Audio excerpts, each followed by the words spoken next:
On est très heureux d'avoir accueilli la première session du diplôme anti-âge, donc à la fois russe et francophone, ici à Paris.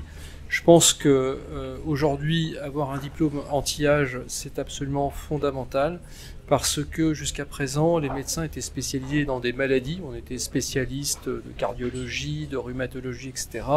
Et de plus en plus, il y a une demande pour vivre longtemps en bonne santé. Donc on a besoin d'être dans une transdisciplinarité. Et il n'y a que la médecine anti-âge qui puisse apporter ça. C'est une médecine qui s'intéresse en fait au sujet en bonne santé, qui paradoxalement est mal connue des médecins. Les médecins sont spécialistes de maladies et ils ne sont pas spécialistes de la santé. C'est très paradoxal, mais c'est un fait.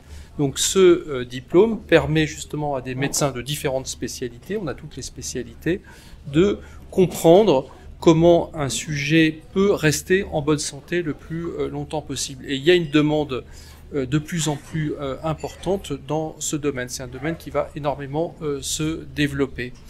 Ce qui est intéressant aussi dans ce diplôme, c'est la collaboration entre la Russie, qui a une grande tradition de médecine anti-âge depuis plus d'un siècle, et la France aussi, qui est intéressée par ces sujets.